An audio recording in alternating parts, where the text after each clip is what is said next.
Working conditions and change, which could turn into the biggest industrial battle in Britain for more than 20 years. Newsnight has obtained what we're told is an internal Royal Mail document which outlines its strategy, including moves which would damage the union financially and hit at the heart of union power. The document talks of shareholder support for all this, when of course the only shareholder is the government. With this exclusive Newsnight report, here's Richard Watson. For some in the trade union movement, this clash has echoes of Britain in 1984. In one of the most divisive events of the 20th century, the then Conservative Prime Minister Margaret Thatcher took on the unions and won. A Labour government is now warning that postal workers could go the same way. Certainly a national strike, the sort being planned for next week, is the last thing it needs. It will just be a death knell for the business, and everyone outside knows that. The Communication Workers Union says modernisation plans for the post office are being driven through without proper agreement. Negotiations have broken down and wildcat local strikes have already caused backlogs of mail. The union said today that 42,000 mail centre staff and network drivers would strike next Thursday and Friday. Royal Mail called the decision an appalling and unjustified attack on customers. It seems from the document we've obtained that crisis plans are well advanced. This document appears to set out the Royal Mail's strategy for defeating the strike and pushing through reform. It's a PowerPoint presentation marked in strictest confidence. It has a number of chapter headings, including timeline, non-agreement and tactics. Dated the 24th of September, the document begins by setting out management's objectives.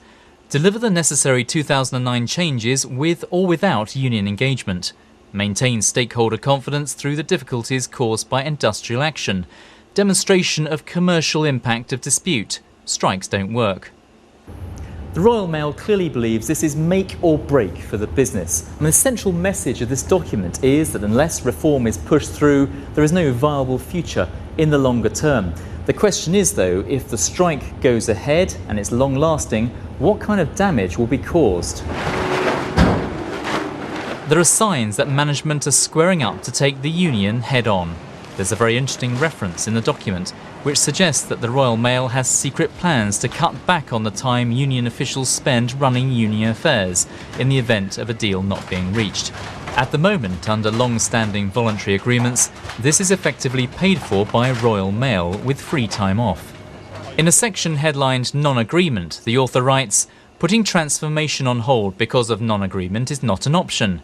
A new relationship with our people is non-negotiable and will happen anyway, with or without union agreement. A new relationship with CWU, the union, is only available through negotiation and as part of the whole package of change. If it remains unagreed, serve notice on current industrial relations framework and facilities and release arrangements and substitute legal minimum." That's the key phrase.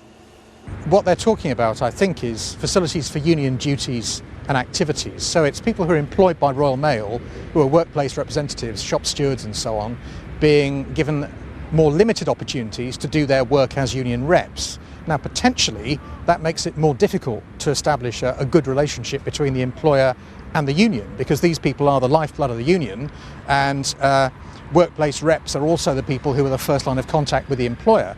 If you start attacking that, it's seen by the union, I think, as a fundamental assault on the relationship. This would be highly controversial and a very big stick. One trade union leader told me tonight this could cripple the union's finances, and experts agree. One would expect the Royal Mail to offer a much thinner version of the current collective bargaining arrangements in order to effectively punish the union for their failure to reach agreement on the particular topic.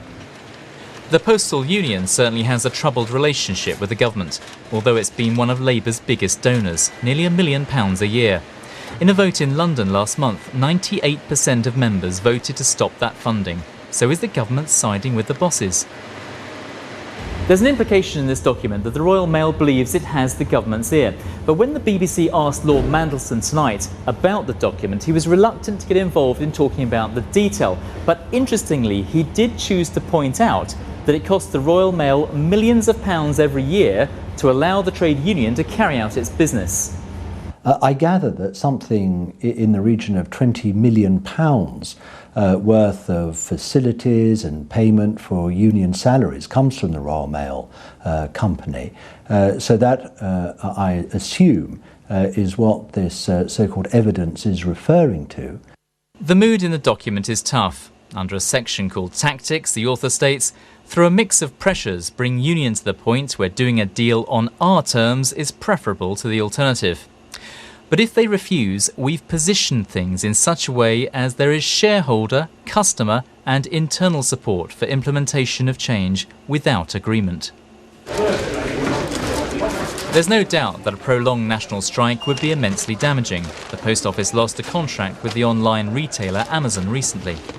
According to the document, the Royal Mail is now considering suspending some postal services to limit the backlogs. We asked the Royal Mail to be interviewed for tonight's programme. They declined but said they didn't recognise the PowerPoint presentation we obtained. A spokesman said, "The contents of the email sent to us by Newsnight do not reflect Royal Mail's policy, strategy or position in relation to the current dispute with the CWU." They said senior management had not seen the document and emphasised there is no plan to de-recognise the union and said they wouldn't do so. But the document is not about de-recognition. It's about severely curbing union power if a deal can't be struck. Richard Watson. I'm joined now by Billy Hayes, General Secretary of the Communications Workers Union, Neil O'Brien of the think tank Policy Exchange and the Labour MP Emily Thornberry. What do you make of this document, which some people interpret as an attempt to cripple you if this strike goes ahead? Well, I think it's really worrying, and it kind of echoes what we've known all along. It doesn't seem like Royal Mail want to reach an agreement. You mentioned Lord Manson was mentioned in the preamble, and tonight I heard the First Secretary say he didn't want ACAS to get involved in the negotiations. So we don't want ACAS to get involved in the negotiations. We don't want any independents looking at it. So it's backs off a legitimate document. He's also saying it could cost your union £20 million in total in various kinds of privileges, and he's suggesting that this strike is quite suicidal. Well, the issue is really why the First Secretary